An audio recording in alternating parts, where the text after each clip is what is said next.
Some ruins are just stones, but others whisper all too clearly. The Mayans left behind calendars, temples, and mysteries, and the deeper we go into the jungle, the less we understand. Their pyramids seem older than time.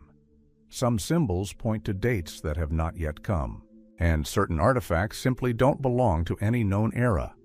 Were they simply timekeepers, or something more? Today, we're on the trail of 20 Mayan mysteries that archaeology hasn't been able to explain, and history has refused to remember. So stick around. Some secrets aren't buried. They're just waiting. A Mayan object that was intentionally buried. On the Yucatan Peninsula, in the Mexican state of Campeche, stands Culbacan, an obscure name on the archaeological map of Mesoamerica. Until the early 2000s, only local residents and a few researchers knew about this place. There were no giant staircases like in Chichen Itza, no engravings like in Palenque, until excavations began to uncover things that weren't supposed to be found. The building complex discovered beneath a layer of rock and soil is intact.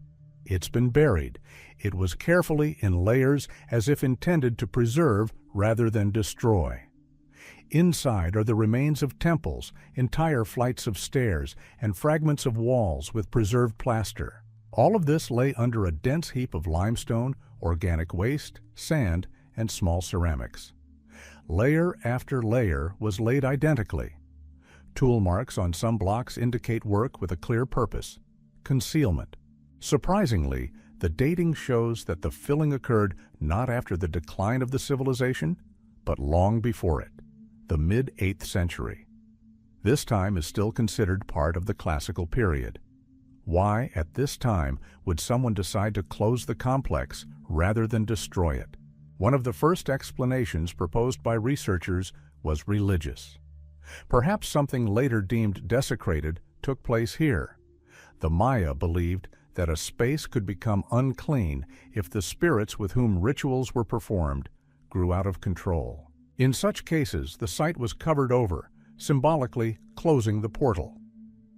But there are no traces of the disaster in Culbacan, no victims, ash, or charred remains. The second explanation is political. Perhaps the ruling elite fell and a new cult decided to bury the legacy of its predecessors. But here, too, a problem arises.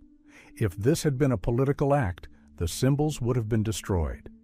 But here, on the contrary, they were preserved. They were simply hidden. On the interior walls of the main temple are strange images. Bas-reliefs depict figures resembling humans, but with distorted skull proportions, elongated to the rear, with no signs of the bandaging characteristic of elite Maya, are seated in poses not found in other regions.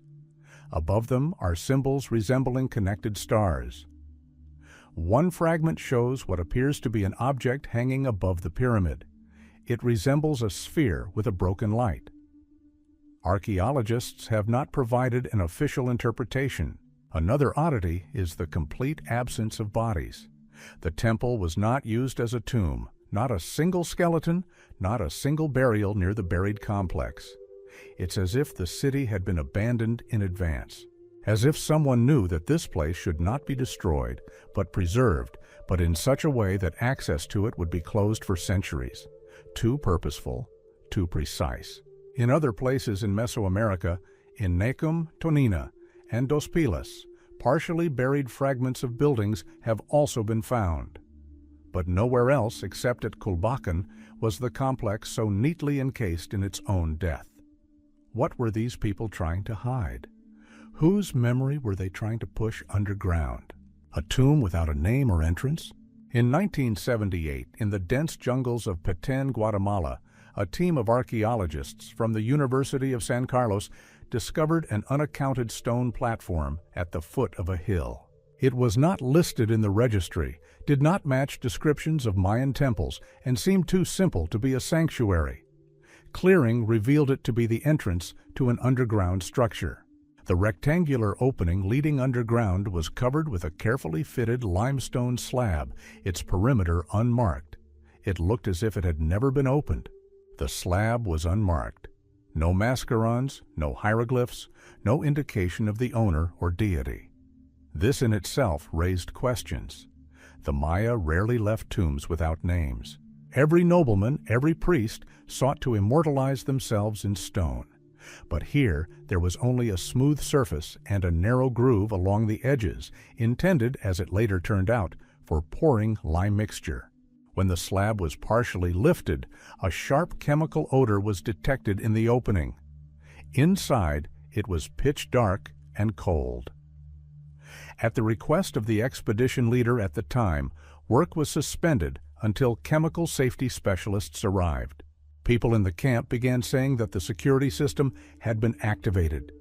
Local guides refused to return to the excavation site, claiming that the site was living on its own and the air inside was foreign. A week later, when they returned with the equipment, the slab was lifted again. Inside, there was a tunnel descending at an angle. Its walls are smooth, polished, almost mirror-like. No drawings, no symbols. Only on the right side are strange hemispheres, as if set into the stone. They had no function, were not hollow, but reflected the light from the lantern as if their surface were metallic. This is the only time archaeologists in the region have encountered something like this. A passage about 17 meters long led to a massive chamber, but it was empty. No sarcophagus, no urn, no remains. Just one object, a stone pedestal in the center on which lay a smaller slab. The same limestone, the same smooth surface, and again, no inscriptions. Just a handprint, human but with disproportionately long fingers. When archaeologists tried to remove the slab from its pedestal, they felt a slight vibrational tremor. It was neither seismic nor mechanical. It wasn't detectable by instruments, but it literally passed through the skin. Several people complained of headaches, others of severe chills. They didn't go down into the chamber again. The next day, a delegation from the Guatemalan Ministry of Culture and representatives from the Ministry of Defense arrived at the camp. The excavation site was immediately mothballed and sealed under the guise of a cave-in. All photographs taken inside were confiscated. Some archaeologists were sent home. Access to the site remains closed to this day. Officially, it does not exist. There is no tomb under this hill. More than 40 years have passed since then, but a copy of an internal report compiled by an anonymous expedition member is circulating in scientific circles. He claims that the slab with the imprint was later removed and transported to an unknown storage location. Before this, it was photographed at high resolution, and supposedly, when magnified, micro-incisions were discovered on its surface, forming a complex geometric pattern unlike any Mayan script. The drawing resembled a map or a diagram, spirals radiating from the center, intersecting lines, nodes inscribed in circles. One theory is that this is a map not of the Earth's surface, but of something intangible. Streams? Memory? Energy? Nobody knows.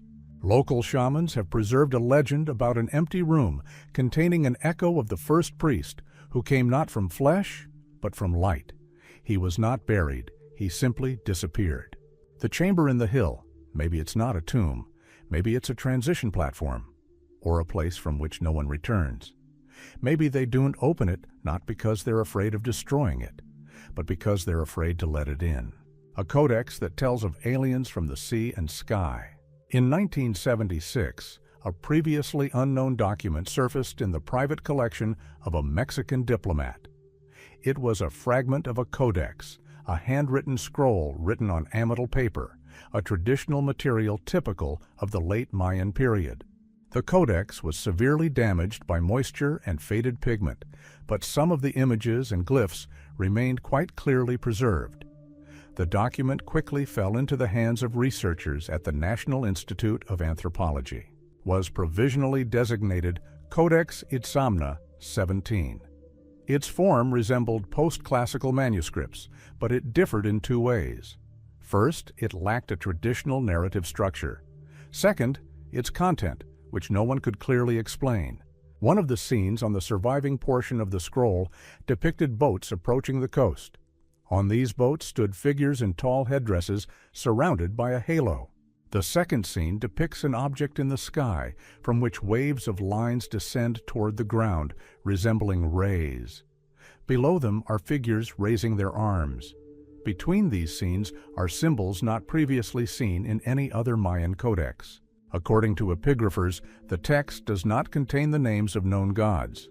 It does not relate to the cult of Kukulkan or to the classical myths of the Popol Vuh. He speaks of the arrival of beings named by words that can be translated as those who move through the sky and water. This is not a figure of speech. It is a specific description of the direction of arrival, from above and from the horizon. Even stranger, none of the glyphs representing these creatures have roots in known Mayan dialects. They are classified as neither divine nor human. Their form resembles a fusion of animal features, masks, and mechanical parts. One symbol depicts a face with two pupils and one eye. Another is a creature with arms hanging below the knees and a shield shaped like a star. The codex soon disappeared.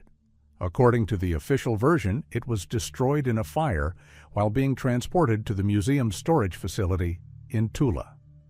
Neither the original nor any authentic copies survived. Only photographs taken during the initial inspection were available. They were only leaked in 1991 when one of the restorers published scans in a private publication in the Yucatec language. It was later discovered that the symbolism in this codex was almost identical to a carving on a slab found in Coelho, Guatemala. It also depicts a celestial object with rays emanating from it and figures standing beneath it. One of them holds an object resembling a book. The second extends her hand toward the object. Some researchers believe this refers to a recorded contact, not with gods in the mythological sense, but with real beings. Appearing simultaneously from both water and sky is a common motif in descriptions of visitations from two directions. Supporters of this version note the coincidence with similar legends of the Aztecs and Toltecs, where strange teachers come from the sea and then disappear into the sky. What is also surprising is that one of the glyphs, which was considered undecipherable, matched in shape the symbol found on ceramics in Ecuador, more than 2,000 kilometers from the Mayan territory. This discovery strengthened suspicions that the information was transmitted over a large spatial range and therefore could have been part of common knowledge. The main question remains open. If the Maya did indeed record contact, then with whom exactly? And why was this codex not preserved? Who destroyed it and why? History left no answers, only images, and symbols that are repeated in different parts of the continent but nowhere explained. Not a single official expedition has recognized Codex Itzamna 17 as authentic, but neither has it denied its existence. It remained in a gray area, like so much knowledge that doesn't fit into the usual chronology, and which, perhaps, was kept not for us, but for those who will one day return from the same direction, from the sky or from the horizon. Temples aligned with other worlds. Among all the ancient structures of the world, Mayan temples stand out not only for their monumentality, but also for their mathematical precision. Some of them were built with such attention to orientation that even the slightest deviation from the axis was excluded. It would seem that all this is for the sake of observing the sun and planets. But in some cases, the alignment occurs not with the sun or the moon, but with points that, at first glance, make no sense. And it is these points that raise the biggest questions. One such temple is in Yaxchilan, Chiapas. Its central entrance is oriented not to the east as in most religious buildings, but at an angle of 37 degrees to the northeast. This line does not coincide with the direction of the solstices. It does not indicate the moonrise. But on the day coinciding with the ancient Mayan festival, it precisely coincides with the rising of a certain section of the Pleiades star cluster. And this is not an isolated case. At Tikal, the largest temple complex in Petén, the Temple of the Jaguar is aligned with the rising of Sirius. This star was revered by the Egyptians, but was not central to the classic Maya astronomical system, at least according to official scholarship. So why does it figure in the architectural orientation? Archaeologists long dismissed this as a coincidence. However, in 2010, a team of Mexican astronomers conducted a cross-analysis of 32 surviving temples in the regions of Chiapas, Campeche, and Guatemala. They concluded that more than 20% of them are aligned with stars that played no significant role in the agricultural or calendar cycle. They do not influence the changing of the seasons. They are not associated with the start of sowing or rain rituals. They have no logical function in the calendar, but they are repeated. This led the researchers to conclude that orientation may be symbolic or linked to another level of knowledge. In the temple at Bonampak, images were found showing priests looking not at the sun, but at something in the night sky. One of the frescoes depicts a hemisphere with many dots connected by lines. To the right of it is an altar on which lies an object resembling a sphere. The most striking thing is that the line from the altar continues onto the adjacent wall and merges into the depiction of a temple. It's as if the architect had pre-built a trajectory connecting the image and the actual architectural axis. This couldn't have been done by accident. In some parts of the Uxmal complex, the central arch is oriented in a direction that coincides with the so-called Orion Nebula, a structure invisible to the naked eye but known in mythology as a gateway between worlds. The Mayans did not have telescopes, but they oriented their temples to points that are barely visible under normal conditions. In 2019, a laser survey of the platform in the city of Etzna was conducted.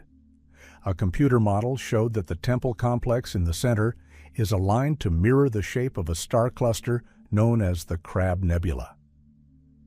It is not visible from Yucatan latitudes for most of the year, but twice a year he appears in the dawn sky for 1 hour.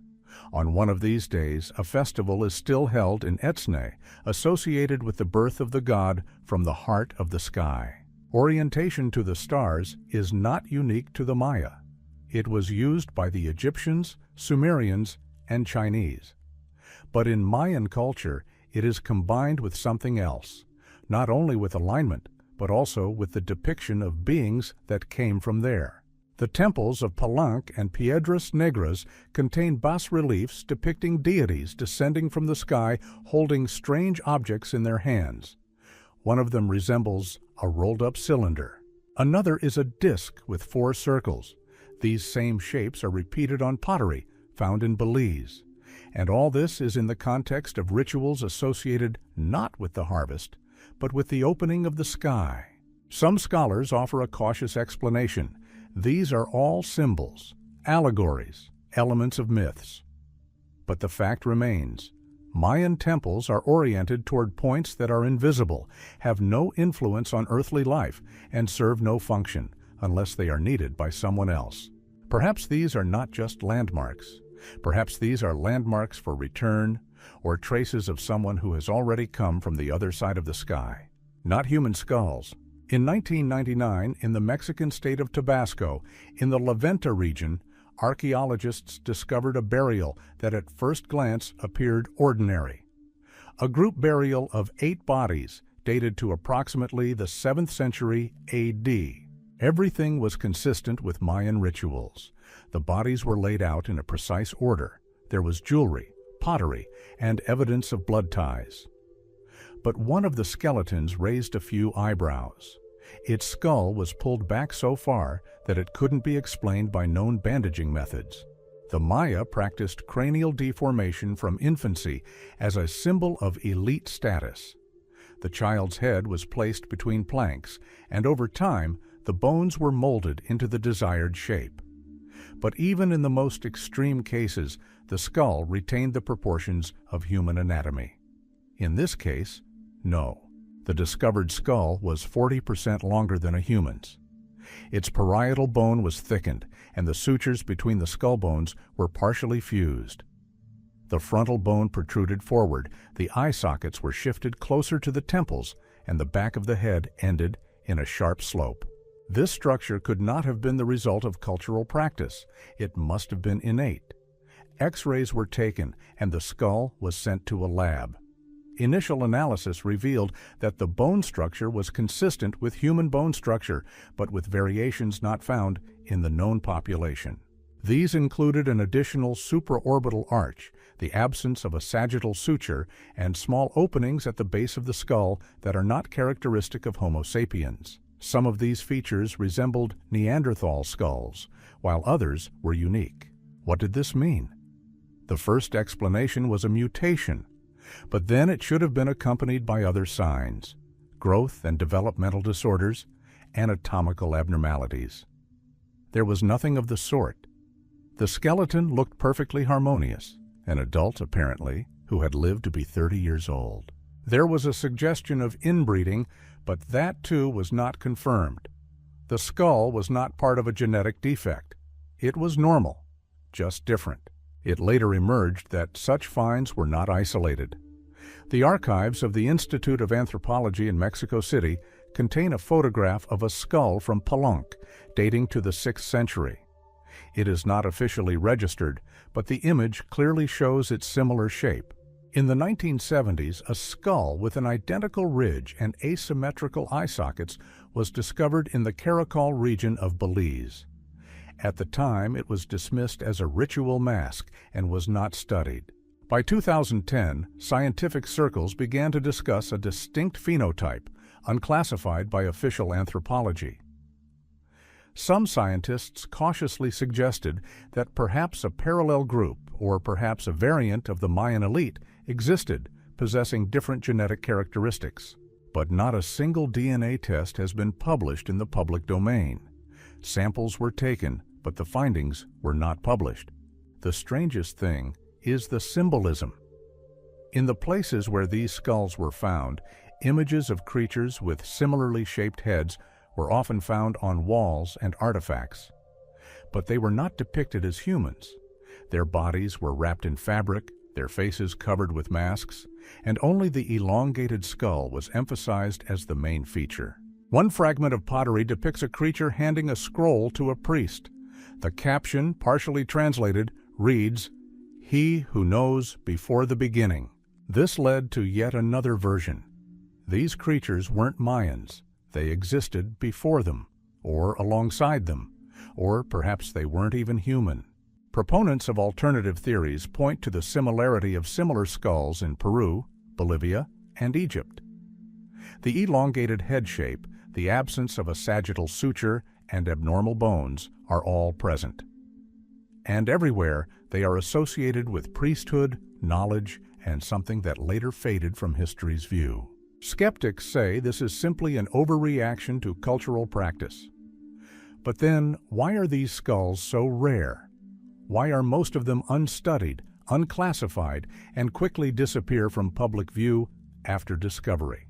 Perhaps it's not the shape that matters, but who it resembles. And perhaps the Mayans didn't just revere those to whom it belonged, they accepted them as not from here. Astronomical mechanism found in Copan.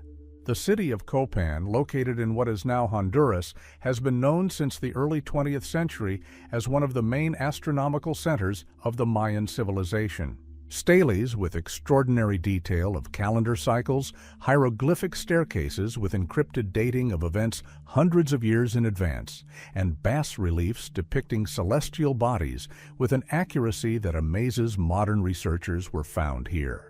But in 1994, a structure was discovered in Copan that has yet to be definitively explained. During excavations on the eastern edge of the complex, near the Temple of the Sun, part of an underground chamber was uncovered. It was a round hall about 7 meters in diameter, with walls made of perfectly fitted blocks of volcanic tuff. In the center is a stone slab with carved lines resembling a scale. Along the walls are shelves on which lay stone cylinders of varying heights. Each cylinder was cut at a specific angle and marked with dots reminiscent of Mayan numeric glyphs. Archaeologists assumed the room was used for rituals. However, the configuration of the details forced them to reconsider this theory. The stone cylinders could rotate. The base of the central slab had a notched circular groove. Several archaeologists, in informal notes, have called this structure a stone transmission, as in mechanical devices. But where did the Maya get the idea of a transmission? An examination of the plate showed that when the cylinders were placed in a certain sequence and one of them was rotated, the others were set in motion. It wasn't a device in the modern sense, but it was a system. And most importantly, its behavior corresponded to the cycles of Venus. The Mayans revered Venus as one of the most important objects in their calendar system. They tracked its phases with an accuracy of 1 day. The theory arose almost immediately. Perhaps the discovered system is a mechanical model of the celestial cycle, allowing one to calculate the phases of Venus, solar eclipses, or other astronomical events. A comparison with the ancient Antikythera mechanism found in Greece became obvious. But while the Antikythera device dates back to the 1st century BC and was constructed using metal, here we are dealing with an entirely stone model, created more than 1,000 years before the invention of the gear on the European continent. Skeptics objected. This is not a mechanism, but simply a symbolic reconstruction.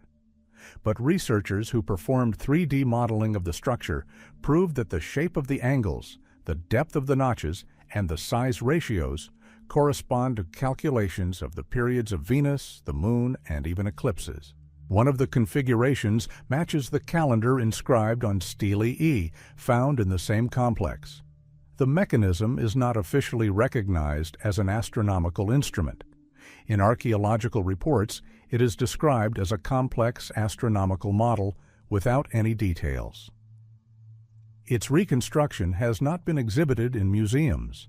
The cylinders were moved to a closed storage facility, and the entrance to the underground room was sealed due to ground instability. However, in 2007, photographs of the internal structure leaked. One of the cylinders revealed a carving depicting a human eye enclosed in a circle. Surrounding it were rays and symbols reminiscent of a compass.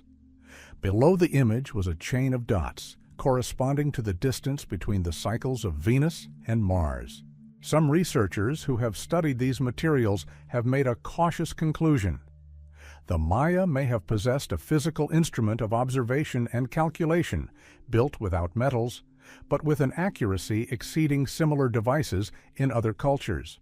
And if this is true, it means that they had an understanding not only of the symbolism of the heavens, but also of the principles of engineering astronomy. Who built this mechanism? Why was it hidden in an underground chamber, the access to which was deliberately disguised? Why does no later Mayan source mention such constructions? Perhaps because this knowledge wasn't publicly available, passed on only to a small circle of priests. Or perhaps because it didn't originally belong to the Maya. The machine at Copan isn't a symbolic riddle. It's a physical device that remains silent, or perhaps waiting to be activated again. Wall with a record of the collapse of the heavens. Deep within the ruins of the ancient Mayan city of Tonina, in what is now Chiapas, lies a fragment of a wall long thought to be simply decorative masonry. It was partially hidden by rubble and had no distinguishing symbols. But in 1991, after another wave of excavations, this wall became one of the most controversial finds in the history of Mayan culture research. The wall fragment, known today as the Sky Rift Wall, is a complex bas-relief over 4 meters long. The images are executed with extraordinary detail. In the center is what appears to be a celestial dome, bisected by a crack. Spiraling downward toward the ground, erupt from this crack. Beneath them are figures of people with their hands raised, around whom debris from buildings is flying. Archaeologists interpreted this as a scene from mythology. Perhaps it was a reference to an episode of the Popol Vuh, the destruction of the first world by the gods. But several details did not match traditional iconography. Firstly, the crack in the sky is shown as a slit from which emerges not flames or rain, but concentric waves. Secondly, at the bottom is depicted not a demon, but a celestial body falling vertically. And thirdly, next to this scene are carved glyphs indicating a specific date: 6 Kumku, 9 Vinal, 8 Katun. This date, after conversion to the Gregorian calendar, corresponds to approximately 738 AD. According to chronicles, no major natural disasters were recorded during this period. There were no volcanic eruptions, no earthquakes, no wars that could justify destruction on such a large scale. However, the fresco suggests otherwise. It doesn't document a myth. It looks like a testimony. Some independent researchers have proposed a theory about a so-called sky explosion or celestial strike, a rare atmospheric phenomenon in which a meteorite, before reaching the ground, explodes in the atmosphere, causing a powerful shock wave. Modern history knows of such cases. In Tunguska in 1908, a similar explosion toppled trees over an area of over 2,000 square kilometers.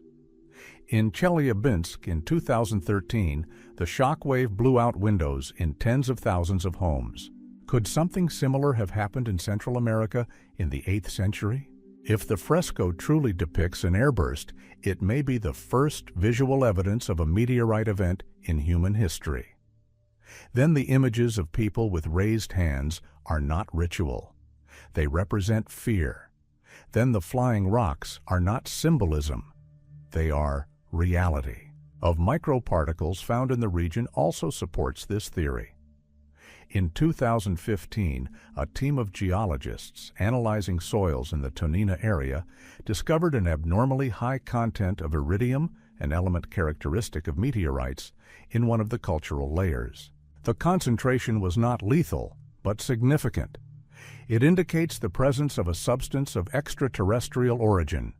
Moreover, the layer dates to the same period as the fresco. Just a coincidence? But why then isn't this event mentioned in other Mayan written sources? Why are there no records in codices or clay tablets? One hypothesis is that this event wasn't considered mythical and wasn't deified. It was too real, and so it was recorded not in words, but in images to circumvent priestly censorship. Or vice versa. Perhaps the events were so devastating that they tried to erase the memory of them, leaving only as a hint, as a warning, or as a key for those who would understand later. Skeptics consider this theory speculative.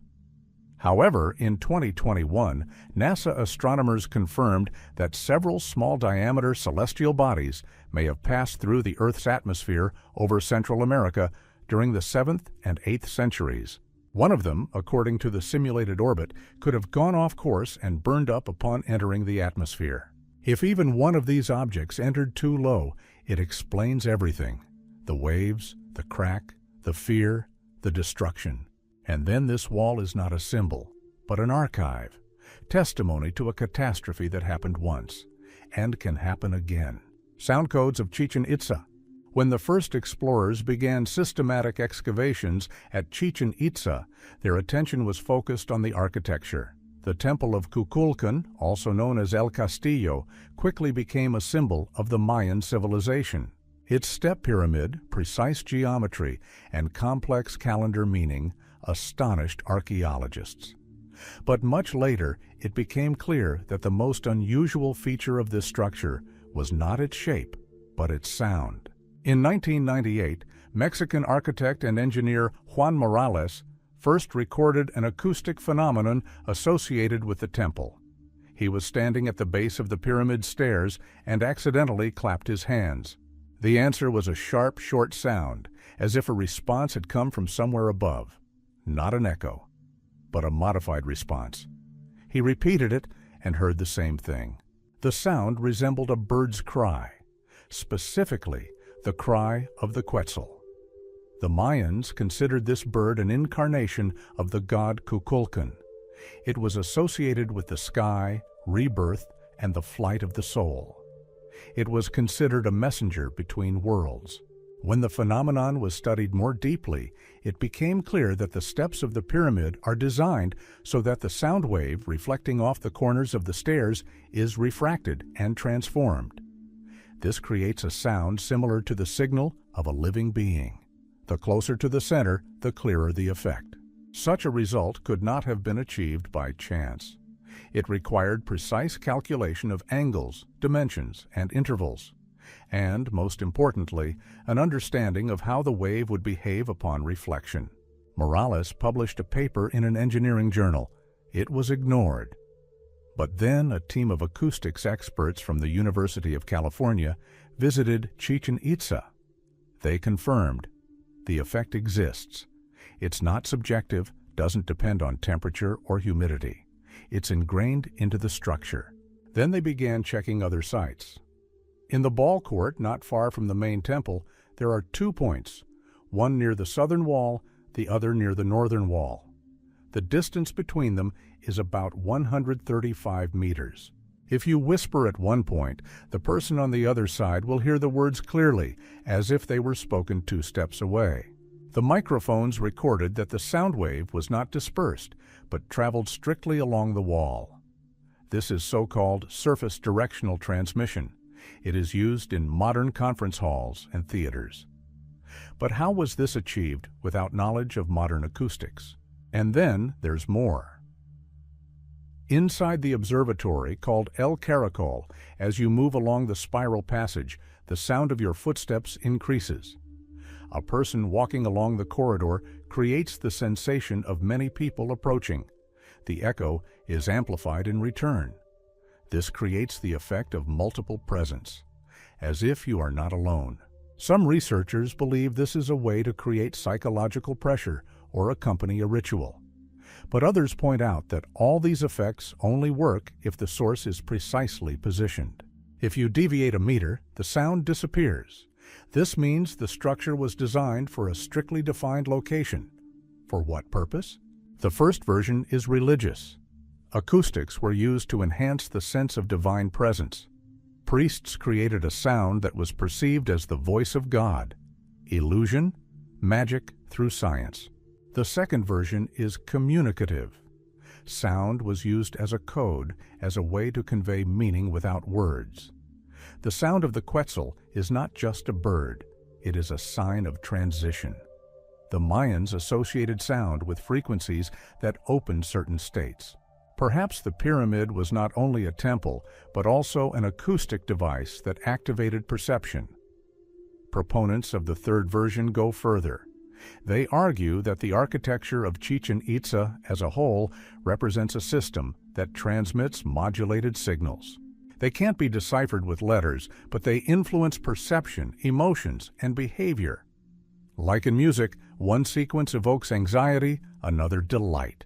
The Mayans may have possessed knowledge about the influence of sound on the human condition. This is not esoteric. Modern neuroacoustics has proven that certain frequencies induce relaxation, excitement, and even trance states in humans.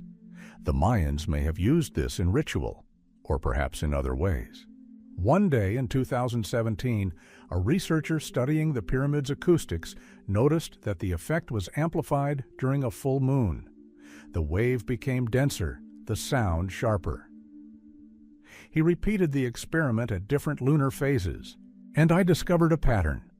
At a certain phase and angle of reflection, a sound is created that replicates the frequency of the human voice. Not a phrase, but the timbre itself, as if someone had built into the building not just a response, but an answer.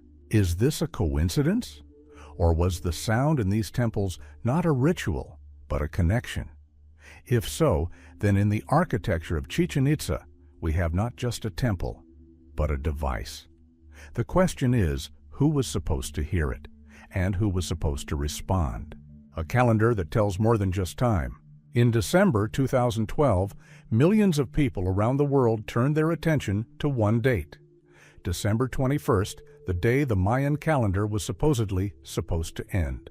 The media reported on the end of the world, theories circulated online, and ancient astronomy was discussed. But when the day passed and nothing happened, most breathed a sigh of relief and forgot about it. But archaeologists and researchers studying the Mayan civilization have not forgotten, because the end of the calendar in the long count system did not promise the apocalypse. It marked a transition, the completion of one Baktun and the beginning of a new one. It was not an ending, but a reset, a restart of the countdown, and therein lies a deeper meaning. The long count calendar uses a mathematical system based on vigesimal notation. One Baktun is 144,000 days, or approximately 394 years. 13 Baktuns make up a grand cycle that ended in 2012. Everything would be fine if not for the oddity. The choice of the number 13 has no functional significance. From a mathematical point of view, it is not needed. It is not a multiple, not a basis. It is a symbol. In Mayan mythology, the number 13 was associated with the completion of the cosmic order. The Popol Vuh speaks of 13 heavens and 9 underworlds. 13 is the peak, the point of saturation from which the cycle returns to the beginning. But there's another peculiarity to the codices dedicated to time. One of the panels in Tortuguero depicts a priest looking to the sky. In his hand is a time glyph, next to which is a second date, not 2012, but 4772. This date is the next peak, the completion of the next cycle. It turns out that the Mayans knew not only the end of one circle, but also the structure of the next. They didn't view time as a line, they projected it. In 2011, archaeologists discovered painted walls in Guatemala containing astronomical tables dating back to the year 7000. These include calculations of eclipses, lunar phases, and the movements of Venus. Incredible, considering they were written over 1,000 years ago. These tables are devoid of emotion, just numbers, as if someone calculated the model and not just observed. What does this mean? Some believe the Mayan calendar was not only a chronological tool, but also a predictive system. It didn't simply describe the past, it laid out the structure of the future. It didn't contain specific events. There were time nodes at which shifts occurred, and 2012 is one of them. Yes, nothing collapsed, but much has changed since then. Acceleration of global processes, growing technological pressure, a revision of values. Some researchers argue this is the end of Baktun effect, not destruction, but a reformatting of the field. The calendar's unique feature is that it ignores randomness. It is built on fractal logic, the repetition of patterns. If a transformation occurs in one Baktun, it must be repeated. It's like a musical structure. If the first part is played, the second will be a variation, but on the same rhythm. And now, the main thing. The stele from Koban mentions another cycle. It is not part of the long count system. It is listed separately. The text speaks of the time before the first transition. This phrase appears next to a glyph that researchers call the turn of the shadow. It is not found anywhere else. Only there. What is this period? Why is it separate? And why does the glyph look like a spiral inscribed in the human eye? There's a theory that the Mayan calendar describes not only time, but also consciousness. That each phase is not just a date, but a state. Civilization, as a unified field, goes through stages: birth, ascent, overload, disintegration, reunification. Not the end of the world, but a transition of consciousness to a new level. If so, then 2012 wasn't a deception, but a point of activation. The start of a new Baktun, which moves not through the material world, but through the inner one. The Mayans believed that the deepest cycle is not the movement of the sun, but the movement within a person. And then their calendar ends, not with time. It ends with forgotten knowledge that was meant to emerge, not externally, but within each person who remembers that it all has already begun. Crystal skulls. The legend of the crystal skulls is one of the most bizarre and enduring stories associated with the Mayan civilization. According to it, in ancient times, there existed 13 skulls carved from solid quartz, each containing knowledge of the past. They were called the memory of the source. According to legend, if all 13 skulls were collected in one place and at the right time, they could convey to humanity the knowledge of the origin and future catastrophes. Many researchers consider this a myth. The problem is that these skulls do physically exist. At least a few of them are documented in museums and private collections. The most famous of these is the Mitchell, Hedges skull, discovered in 1924 in Belize. It is crafted from transparent quartz with a precision that still raises questions. Instruments capable of polishing such an object without microcracks or tool marks simply did not exist at the time.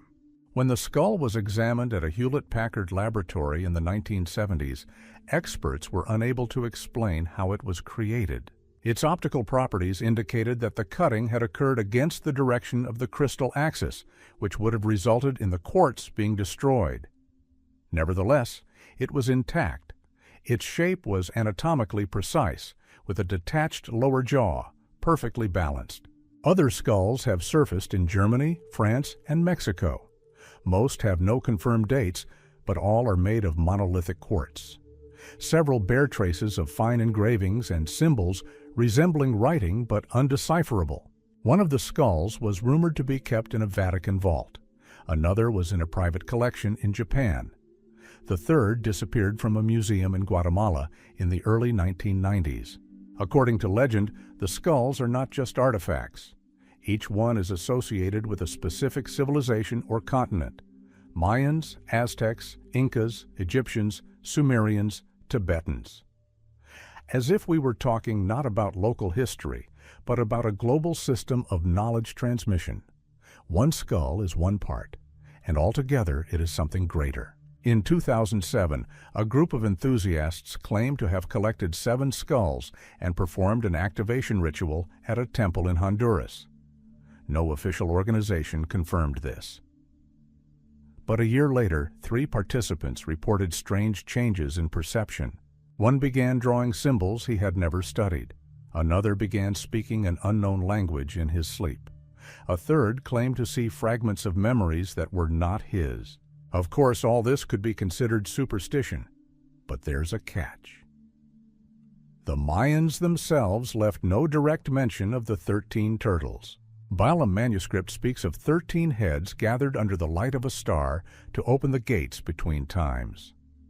The reference is symbolic, but translated from Yucatec, the word used for head can mean both a vessel and a carrier. On the other hand, a fragment of a stele was found in Tikal depicting 13 objects arranged in a circle. In the center is a symbol resembling a solar disk. Some researchers believe that this may be an allegory, but the arrangement of objects in the engraving coincides with a known arrangement of skulls in a U.S. museum compiled from private records. The question is, if these skulls were indeed created by the Mayan civilization, why was their disappearance accompanied by such silence? Has information about them barely appeared in the scientific press since the 2000s? Why do museums no longer mention their origins in their exhibits? There's a theory that the skulls weren't Mayan at all. They were passed down to the Maya by those they called gods, but who were, in fact, sentient guardians. They weren't worshipped, they were listened to. And the skulls were tools, not for sacrifice, but for accessing memory. If this is true, then the question is not where the skulls were made, but what is still written in them, and who exactly are they waiting for to start talking? An unknown Mayan script discovered in 2012. In June 2012, amid the hype surrounding the Mayan calendar and the approaching date of December 21st, an event occurred at the La Corona Archaeological Complex in northern Guatemala that went largely unreported in the world media. A team of researchers from Tulane University and the Guatemalan Ministry of Culture have discovered a stone slab with glyphs that have no analogs in previously known inscriptions. The slab was located in a ruined sanctuary, partially collapsed and covered with tree roots. 3 rows of hieroglyphs were carved onto the slab surface, oriented vertically, which is atypical for Mayan writing, which is more often arranged in blocks. But it wasn't the orientation that sparked controversy, but the structure of the symbols themselves. Of the 74 glyphs inscribed on the slab, about half didn't match any catalog of Mayan writing, including those recorded in the Dresden, Madrid, and Paris codices. They did not contain the usual elements: human faces, animals, signs of the times.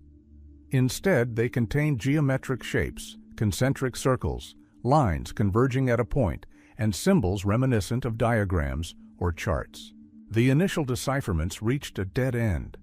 The glyphs did not follow the syntax of classical writing, did not obey calendar logic, and did not include determinatives. Then the researchers took an unusual step. They handed over the glyph images not to linguists, but to mathematicians. This is where things got weird. One of the mathematicians involved in the analysis noticed that the order of the glyphs followed the logical structure of cyclic sequences known in information theory. That is, the symbols were arranged not as words or phrases, but as input parameters to a formula. This approach proved key. The repeating shapes resembled bitwise patterns, and their relative positions corresponded to binary numbers. When the binary code template was superimposed, 13 blocks of 6 symbols each were obtained. One block remained empty. Its position was exactly in the center, and this only strengthened the assumption that this was not text, but a coded structure. Mathematicians have suggested that perhaps what we're looking at isn't writing, but an algorithm, or a diagram of a sequence of actions. At this point, computer scientists stepped in. They compared the structure to primitive programming languages. One of the blocks had a repeat, reminiscent of a loop command. Another is a deviation from the mainstream. This suggested that the slab could be a memory device containing an encrypted sequence or serial protocol. But a protocol for what? When archaeologists returned to the symbols, they discovered a strange similarity between one of the glyphs and an ornament on the ceiling of a room in Palenque.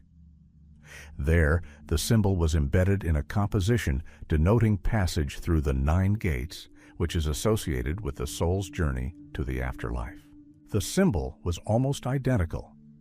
This gave rise to a hypothesis.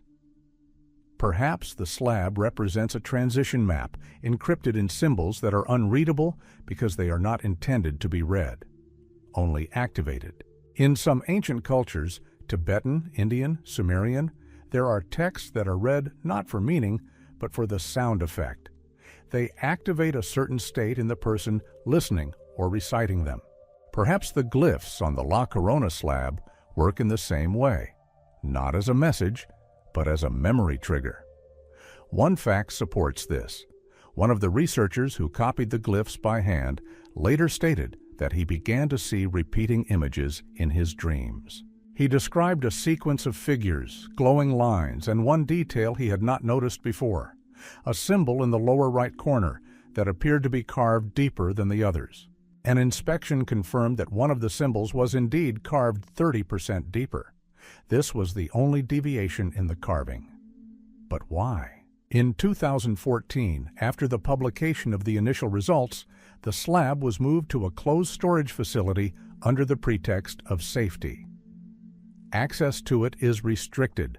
No new high-resolution images have been released. The deciphering project has been frozen. There is no final report. Researchers cite a lack of funding. Officially, the slab has no proven value, but there are photographs. And there are copies. And there are symbols that don't fit into language, religion, or architecture. Maybe this is not a text, but a key to knowledge that is still closed, and to a memory that someone once tried to hold inside a stone. Underground chambers that no one can enter. In 2003, as part of a project to map the underground structures of Mesoamerica, an anomaly was discovered in the area of the Tikal archaeological complex in Guatemala. Using ground-based radar, Vanderbilt University researchers have detected voids beneath one of the platforms previously thought to be fully explored. The voids were rectangular chambers connected by narrow passages. Their depths ranged from 6 to 12 meters. They were oriented strictly according to the cardinal points. The length of the main chamber exceeded 20 meters. Everything pointed to the presence of a well-designed, purposefully constructed underground system. What was strange was something else. No entrance. No tunnels leading to these chambers have been identified, neither external nor internal. The structure appears to be sealed. The only accessible way inside is by excavation from the surface. However, after receiving the data, excavation was prohibited. By order of the Guatemalan Ministry of Culture, the site was officially mothballed for an indefinite period. The explanation is ground instability. However, geologists involved in the first stage refuted this. The platform's foundation is stable and the sedimentary layers are safe. The research ban went unnoticed. A debate has erupted in the scientific community. Archaeologists working on similar structures have suggested that the underground chambers are unfinished tombs or ritual spaces whose existence was previously unknown. But one of the researchers, speaking on condition of anonymity, gave an independent journalist a copy of an internal report. The report states that one of the chambers has a secondary structure built into the main hall. That is, at the time of its construction, elements from another place were used, blocks that do not correspond to the known Mayan construction style. The stone differs in composition and was not processed using local techniques. The cutting angle, polishing method, and block shape indicate an earlier or alternative origin. In addition, resonant cavities can be seen in the walls of the chamber. These are narrow vertical channels extending from the ceiling downwards, ending in spheres. When exposed to sound at a certain frequency, they are supposed to create vibrations. Why? Similar acoustic systems are found in Egyptian underground temples. There, they were associated with altered states of consciousness during rituals. Nothing like this had been found in Mesoamerica before. After the excavation ban was lifted, additional details began to emerge. One of the complex's security guards claimed that sharp temperature fluctuations were recorded at night in the area of the platform where the cameras were located.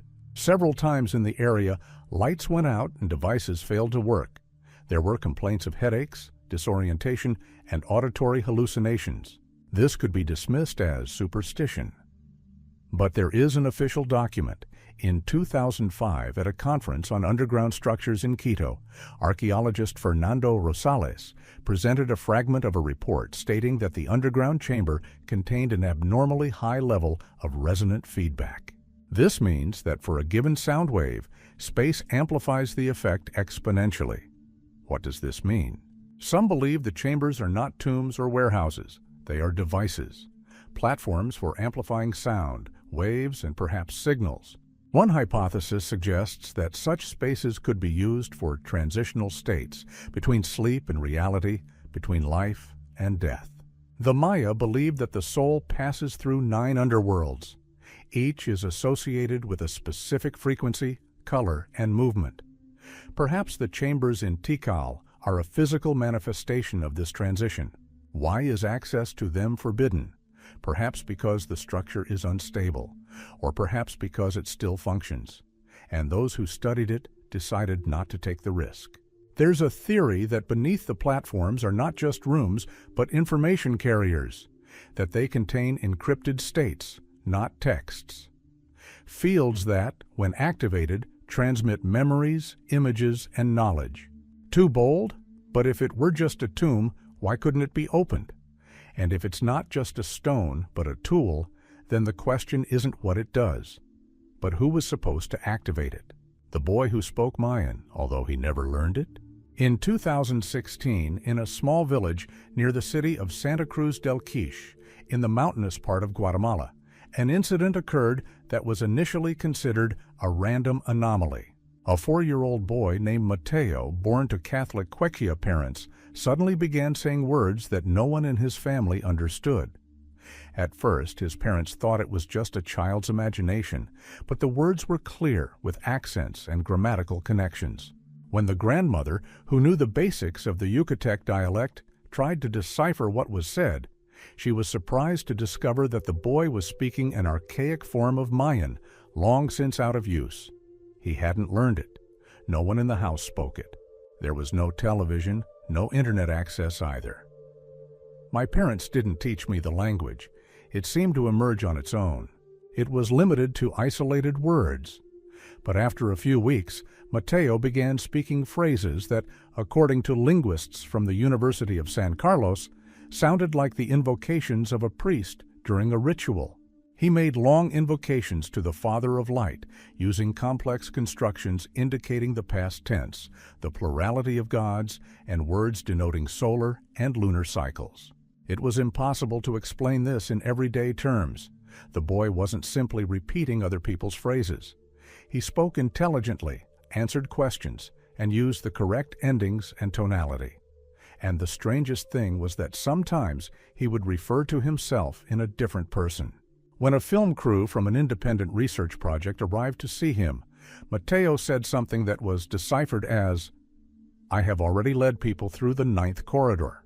He couldn't explain what it meant, but he repeated, "I wore a golden disc then." He claimed that he used to live where the river was straight and the temple was like the ear of God. Archaeologists were intrigued. The description of a straight river and an ear-shaped temple matches the composition of ruins in the Sable region, where there is indeed a building shaped like a rounded platform running along the bed of the nearly straight Passion River. This sparked discussion. Is it possible that the boy somehow carried fragments of cultural memory within himself? Is this a form of genetic language transmission?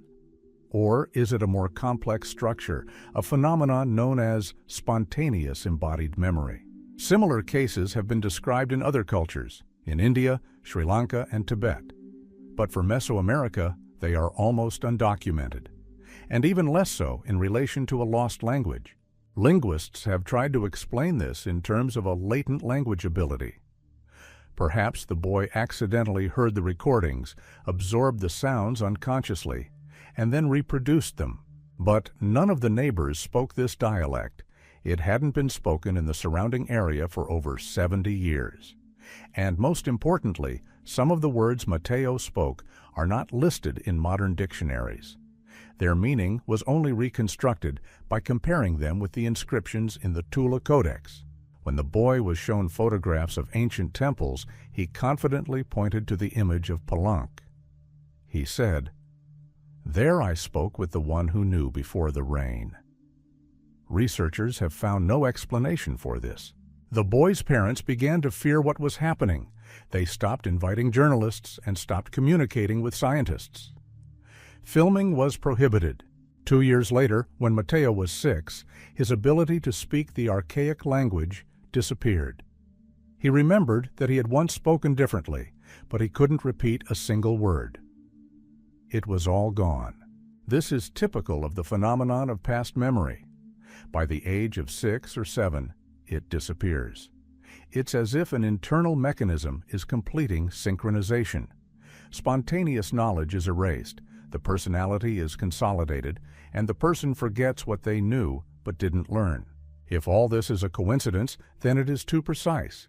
If a coincidence, then it is too rare. If memory, then whose?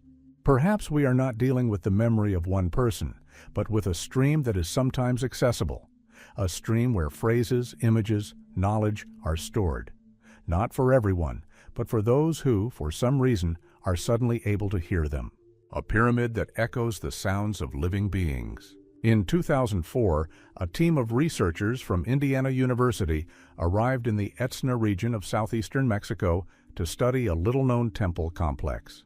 The Temple of Night attracted attention, a relatively modest pyramid, partially overgrown with vegetation and not featured in popular archaeological reference books. However, during the very first reconnaissance, an incident occurred that became the starting point for an unusual study.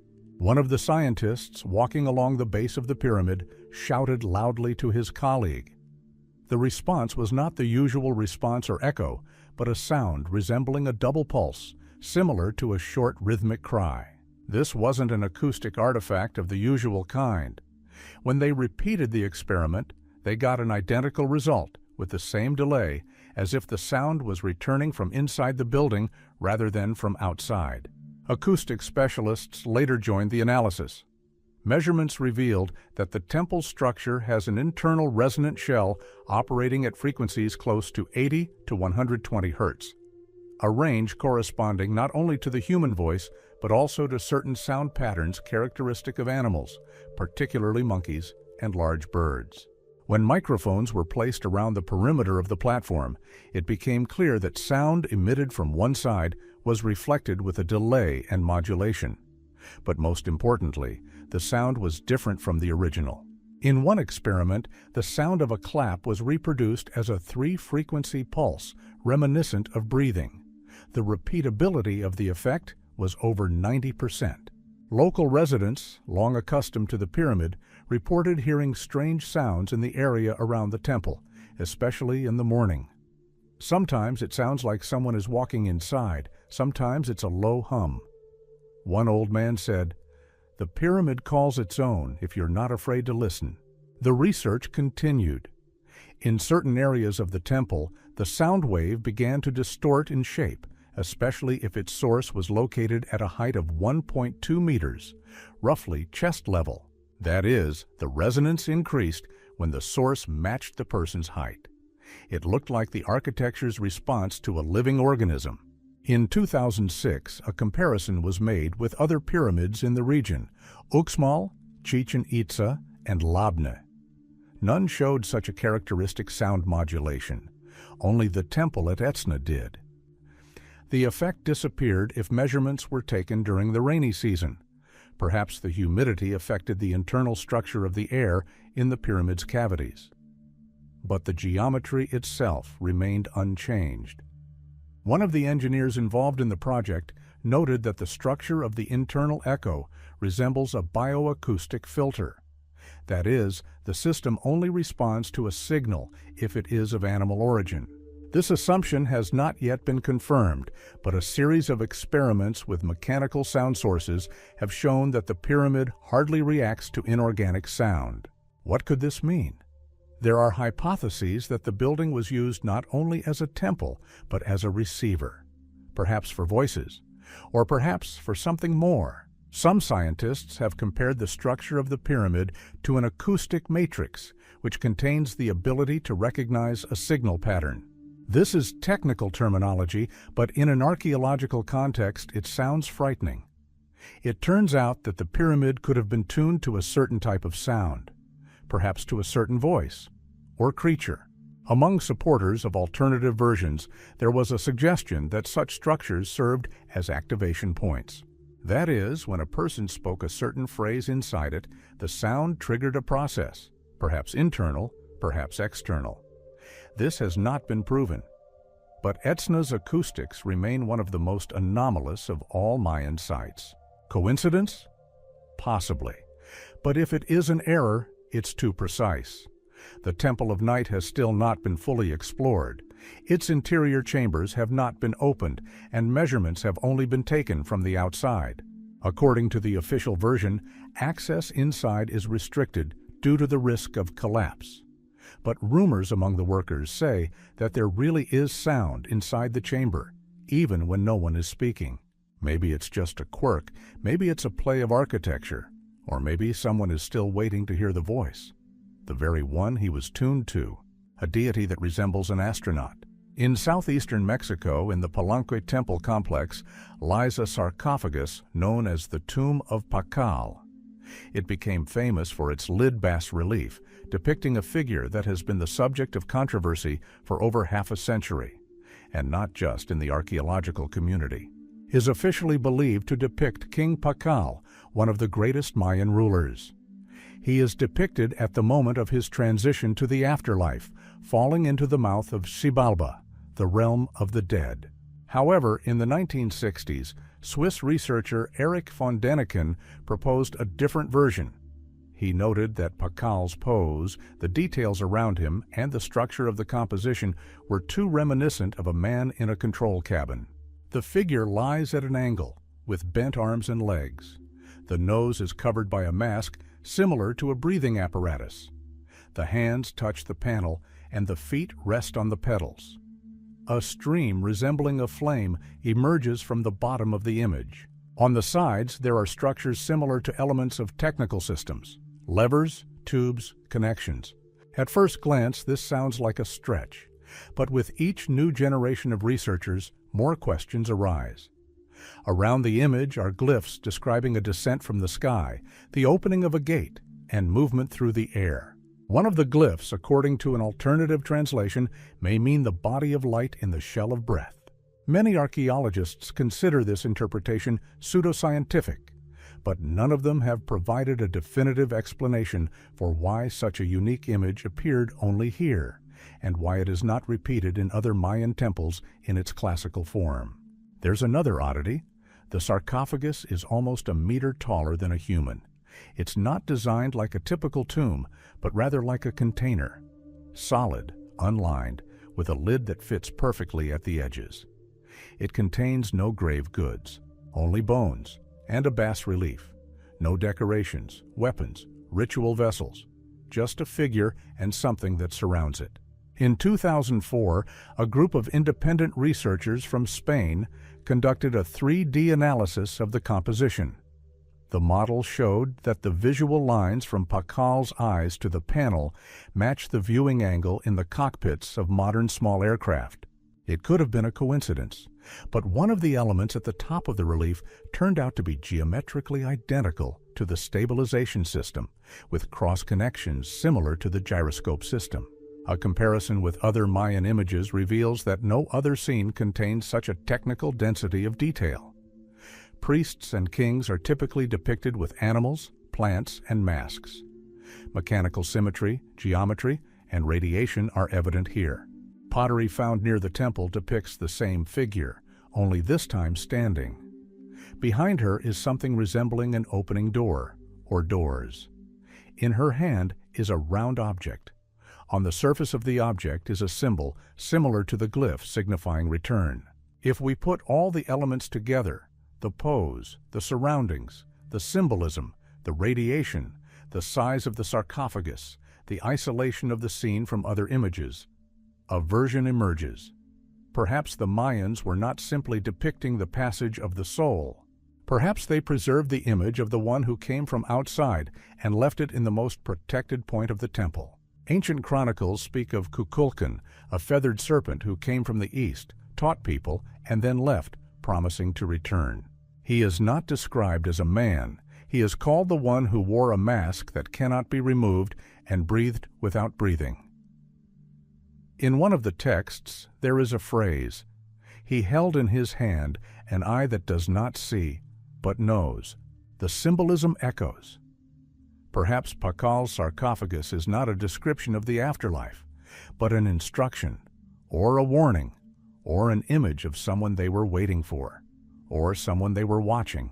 Science is not yet ready to accept such versions, but it also cannot explain why a single bas-relief in this form appeared suddenly, without prior tradition, and disappeared without repetition. Coincidence? Or an encrypted history of contact?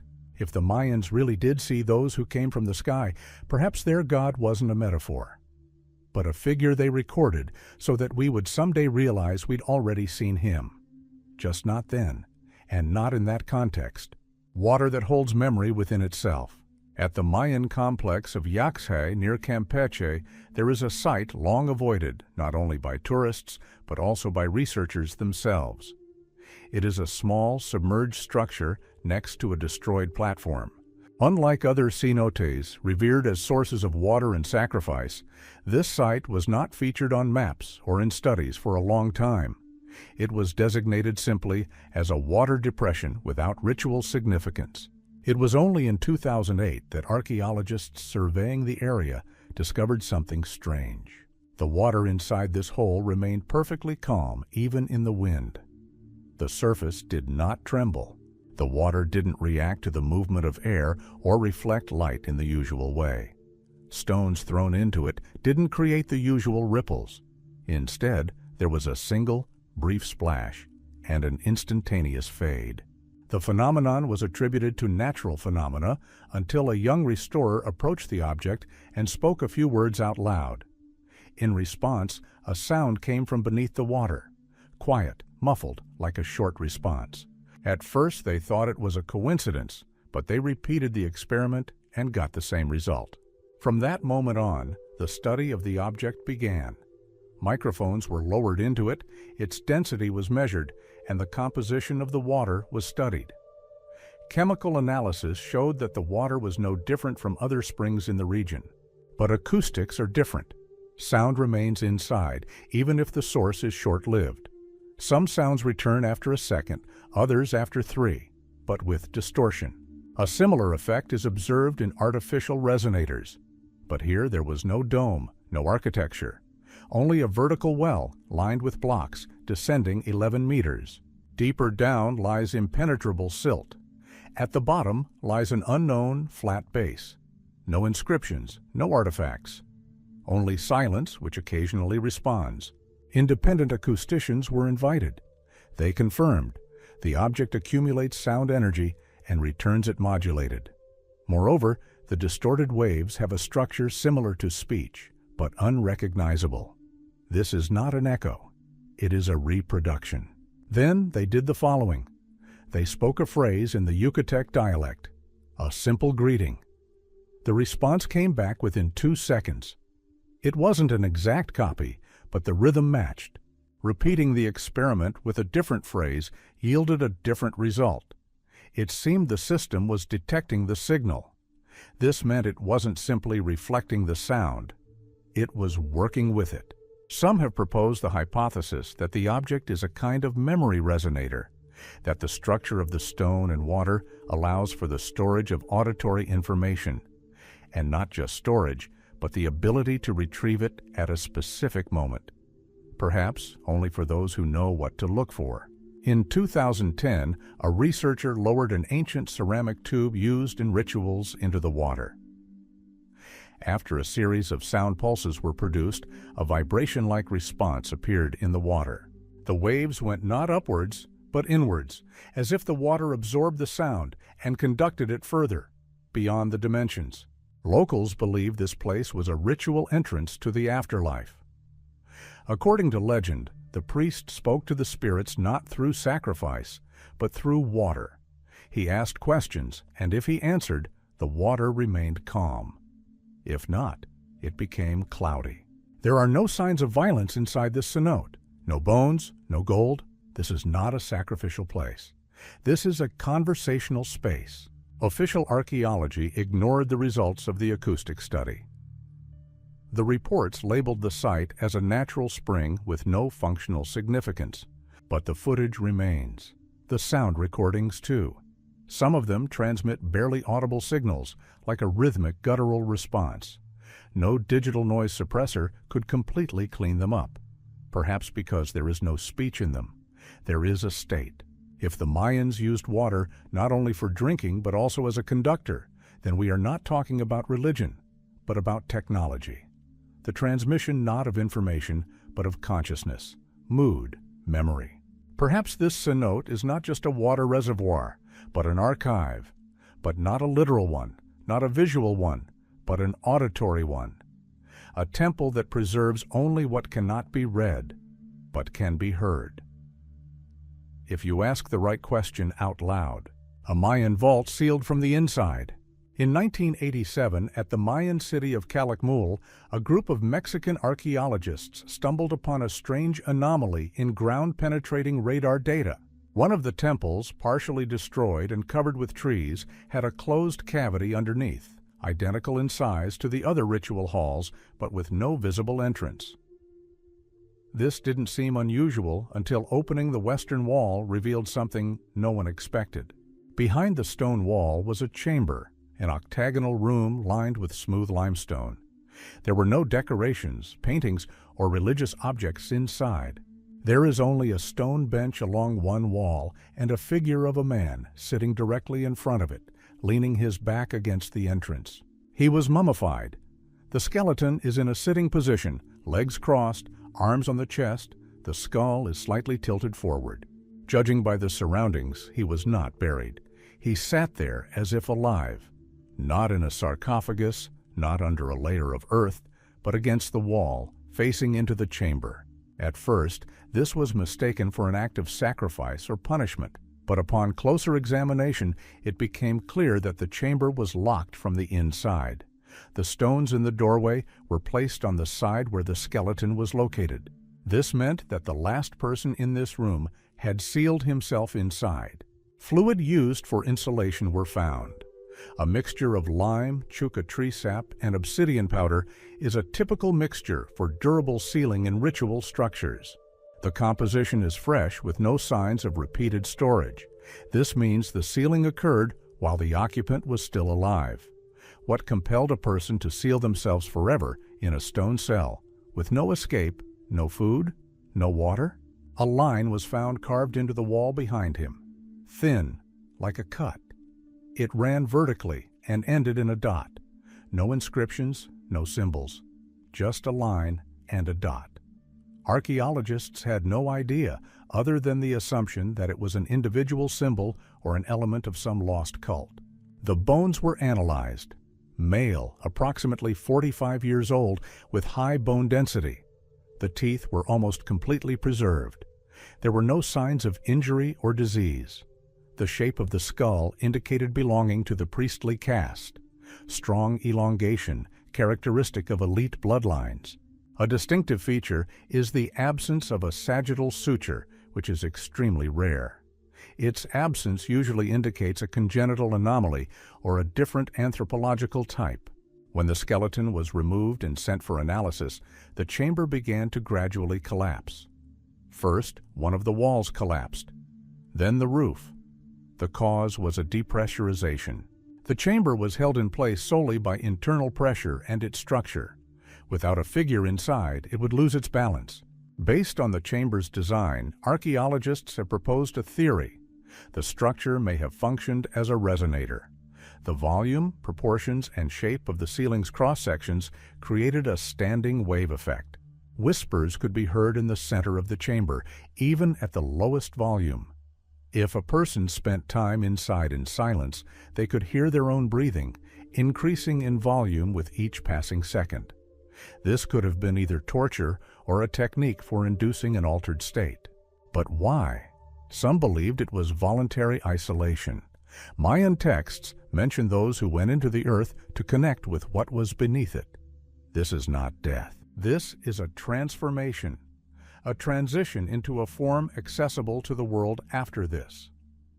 Perhaps the person in the cell did not die in the usual sense, but became part of the structure. According to local community legend, the temples that are sealed from the inside are inhabited not by a spirit, but by a memory. It doesn't live, doesn't speak, but can be felt. When approaching the camera's location, instruments recorded a deviation in the electromagnetic field. The readings were low but stable, at levels seen in underground tombs in Egypt or in fields with residual static in Africa. When archaeologists attempted to restore the chamber in 2012, they encountered something inexplicable. The material used for the rebuilding began to deteriorate even before it was completed. The stones became damp and weakened as if the structure had never been touched. Work was stopped. The site was closed again.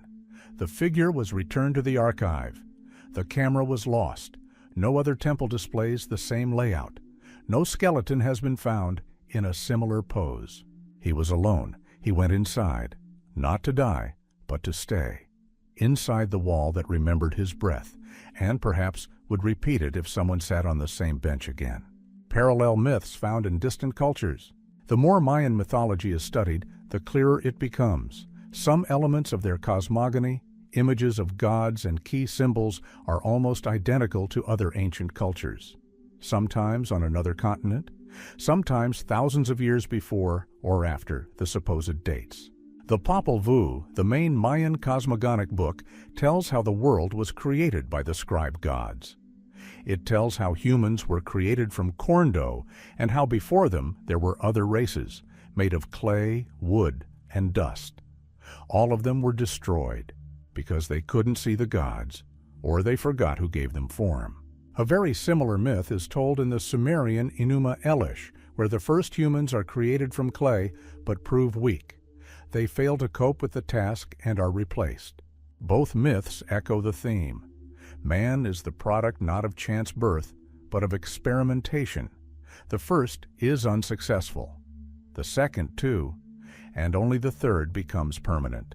In the Tibetan Bardo Thodol, known as the Book of the Dead, the soul undergoes a series of trials. It hears voices, sees illusions, and only a conscious being can distinguish the real from the mind created.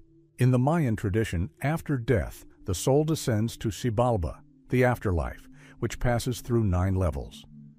Each level presents a test, an image, and fear. Escape is possible only with a clear mind. 9 levels, 9 illusions, 9 gates. Both texts feature the number 9 as a structure for purifying consciousness.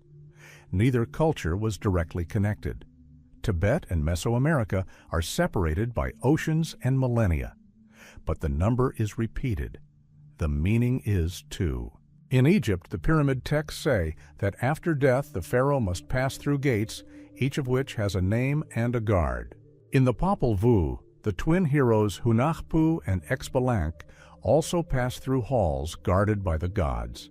Among them are the House of Cold, the House of Darkness, and the House of the Jaguar. Only those who do not succumb to fear pass through. Why do myths born in isolation duplicate each other? The motif of the Great Flood appears among the Mayans, the Aztecs, the Sumerians, and the Bible. The cause is always the same: the wrath of the gods, disappointment in humanity, a reset. This is followed by a recreation, and the beginning of a new cycle. Even time in these cultures is not a line, but a circle. Some believe that this is a universal structure of thinking, that people tend to create the same myths. But it's not just the images that are repeated. Details are repeated. Being kneeling before a priest was discovered in a temple in Copan. On its chest is a symbol resembling an ankh, the Egyptian symbol of life. In China, the annals of the Shang dynasty mention a celestial being who gives the king a snake-like staff that can make sound. The Maya depict the god Kukulkan with a similar object that emits light and sound. Even myths about knowledge being brought from heaven are found everywhere. The Dogon in Africa, the Navajo in North America, and the Hindus associate him with the Vedic deity Vishnu, who descended in a ship. The Maya believed that Kukulkan came from the sea, gave them language, counting, and order, and then returned to the stars. The common theme is that knowledge is obtained from outside, and not in the form of random inspiration, but in the form of instructions, the setting of a language, a calendar, a ritual, not a religion, a system, not faith, engineering. The substitution of concepts began later, when the essence began to slip away. Maybe all these myths are one story, retold in different languages, changed by culture, but with the same foundation. And if so, then they do not explain the past. They warn about the future, because the cycle repeats itself, because man again forgets who gave him voice and form. The Maya were not alone. Their knowledge was not unique. It passed through many cultures, leaving the same traces, sometimes through images, sometimes through numbers, sometimes through the silence between the lines. Maybe a myth isn't fiction, but a coded memory, and every repetition is an attempt to remember. Rituals that no one understands. Of the dozens of scenes depicted on Mayan murals, reliefs, and ceramics, most are decipherable. Sacrifices, harvest ceremonies, meetings of rulers, scenes of the afterlife, all are framed by familiar glyphs and contexts. But in one of Bonampac's structures, in a room known as the Third Chamber of Paintings, a ritual is depicted that has been controversial for over half a century. No scholar has provided a definitive explanation for it. On the northern wall of this chamber are depicted several people standing in a circle. Their heads are covered with hoods, and their clothing is unsymbolic. Their faces are expressionless. In their hands, they hold elongated objects, resembling either sticks or tools. One of them, standing in the center, leans forward and extends his hand toward a low stone table. On the table is neither a sacrifice nor food. Instead, it is something round, smooth, and unadorned. No blood, no animals, no altars. The fresco is surrounded by spirals extending upwards. Small figures, not human, are inscribed within them. Elongated skulls, thin bodies, long fingers. Not a single glyph in this scene has been deciphered. They don't correspond to any of the 800 known symbols of the classical Mayan language. Even the writing form is non-standard. The symbols are arranged in a spiral, not in a linear matrix. At first, the scene was considered an artistic license, perhaps a fantasy. But comparison with other images revealed that such a composition exists nowhere else, neither in the Mayan world nor beyond. It is unique and defies classification. In 1993, a team of anthropologists from Cambridge attempted to interpret the scene as a ritual of remembrance. Perhaps the figures were participants in a ceremony calling on ancestors. But why such unusual bodies? Why are the symbols resembling stars arranged vertically? Why is there no central god? In 2001, a hypothesis was proposed. The scene depicts not a Mayan ritual, but something seen in a dream or trance. Perhaps a priest, having taken hallucinogens, recorded his vision. If so, the fresco is a visualization of an altered state of consciousness. But even this version doesn't explain the shapes of the objects. In the center of the composition on the wall is a figure covered in a lattice pattern, elongated upward. It cannot be classified as an animal or a spirit. It is geometric. The man next to her holds an object resembling a mirror or a disc. He points it not toward the object, but upward toward the star spiral. Too many things don't fit. One researcher suggested that this is a rite of communication, not with a god, but with some observing intelligence. Perhaps the fresco records an attempt at contact. The object in the center is not a sacrifice, but an interface. The figures around are not priests, but intermediaries, or witnesses. Regional folklore hints at something similar. Legends of Kukulkan mention a ceremony during which no words were spoken. People stood in silence and waited for a sign from the sky. If a sign came, they left gifts and departed. If not, the ceremony was considered invalid. Perhaps the scene in Bonampak is a visual record of such an attempt. But why this format? Why is everything depicted in code that no one can read? There's a theory that this ritual wasn't intended for people. It was addressed to those who could interpret form, not sound. The scene might have been written not for posterity, but for those who were destined to return. Not a text, but an image. Not a message, but a request. This fresco is not destroyed, not damaged, not worn away by time. It is almost completely preserved, as if it was preserved, carefully, deliberately. The walls around are reinforced. The place is closed off from direct sunlight. Locals still do not take tourists there. They say it is restless. In official catalogs, the scene is presented as an unknown ritual with elements of abstract symbolism. There is no publicly available analysis, no attempt at digital reconstruction, only hand-drawn sketches made in the 1960s and a few low-quality photographs. Too much unknown, too deliberately inaccessible. Perhaps we are looking at a scene that was not meant to be understood, but only discovered, and activated when the right moment comes. When someone comes who will understand that what is depicted is not a process, but a signal. The disappearance corresponds to the prophecy. In 1983, a small settlement on the border of the states of Chiapas and Tabasco, known as Taxac, lost contact with the outside world. It was a poor, remote village of about 80 people, descendants of Mayan peoples who spoke Choltila. Contact with them was maintained sporadically. Once a month, a government inspector came to inspect the schools and the medical center. That year, the inspector was unable to get to the village for 2 months in a row due to seasonal landslides. When he finally reached Taxac in July 1983, he found no one. All the houses were still there. Food remained on the tables, water in clay jugs, and the animals untouched. There were no signs of a struggle, no traces of panic. It looked as if people had simply gotten up and left, leaving their daily lives untouched. Money, clothes, documents remained untouched. Even the lamps were filled with oil. They didn't disappear one by one. They all disappeared. The police and army conducted a search within a 20-kilometer radius. There were no signs of migration, no bodies, no destroyed trails.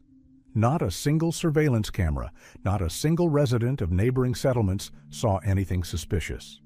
Takshak's people seemed to have vanished. A few weeks later, local newspapers began to report a story about religious self-disappearances. Allegedly, the village practiced a secret cult, and the people had abandoned the world, entering the jungle for a ritual disappearance. But not a single witness confirmed this. Residents of neighboring villages described the people of Takshak as ordinary, quiet, and devoid of religious extremism. No sex, no sermons, just the language of their ancestors, music, and a quiet life. 2 years later, in 1985, an archaeologist working in Piedras Negras uncovered an ancient text carved on a slab found near the tomb of the middle priest. This text had previously been partially deciphered, but now a phrase matching the description of the events was found within it. The text read, "On the border between two forests, on the day of the transition, the breath of the village will fall silent. Those who have walked in circles 9 times will depart on the day of the mirror and leave everything behind. In this world, they will remain as a trace, but not as a shadow." The phrase sounded allegorical, but the date encoded in the text coincided with July 1983, according to the Mayan calendar. The mirror symbol denoted a lunar day, precisely coinciding with the night before the disappearance. And the 9 references to a circle may refer to the 9 ritual cyclones in Mayan cosmology. A coincidence? Maybe. But the archaeologist also found something else. On the same section of the wall, a series of dots was carved, 80 in total. This corresponds to the number of inhabitants of the vanished Takshak. When they tried to publish this information, the archaeologist was politely advised not to report such coincidences to the press. The foundation sponsoring his excavations stopped funding. The report was accepted, but published in an abridged form. The phrase about the village's breathing disappeared from the text of the publication. Over the years, Takshak was forgotten. Maps no longer show it as an active settlement. The power line leading to it was dismantled. All that remained were ruined houses overgrown with vines, a few school report cards, and handwritten entries from the inspector's diary. Local elders say that songs on old Choltil can sometimes be heard in this area, that the smell of a fire can be smelled from there at night, that animals avoid this area. Official science is not commenting on these claims. The reports say the settlement abandoned the area without notice. The people moved away, but no one saw them again. This is how stories that don't fit into archaeological protocols end. They are written off as coincidences, folklore, and fantasy. But when an ancient text describes an event that occurred in our time and does so more accurately than modern analysis, it is more than a myth. Takshak has disappeared, and perhaps not the first. Perhaps this is what the departure of those who know when the next transition comes looks like. Those who go not backwards, but inward, along the line drawn centuries ago. We know what temples looked like. We've studied the calendar. We've deciphered the writing. We've reconstructed cities, traced trade routes, recreated clothing, diet, and even architectural geometry. But all of this is form. The content still eludes us. The Maya left behind a structure, but not an explanation. They sealed their knowledge in codes, symbols, and sometimes in silence. Some things they hid, some they left open, and some were perhaps not intended for us. The 20 secrets we've collected aren't proofs. They're points where logic breaks down, where knowledge isn't explained by development, but rather conveyed, where architecture leads the eye to the sky, sound to silence, and text into a spiral. Perhaps we're not dealing with a culture, but with a fragment of something larger, with one level of memory seeped into stone, water, words. The question remains the same. Did the Mayans invent all this? Or did they simply remember what others knew?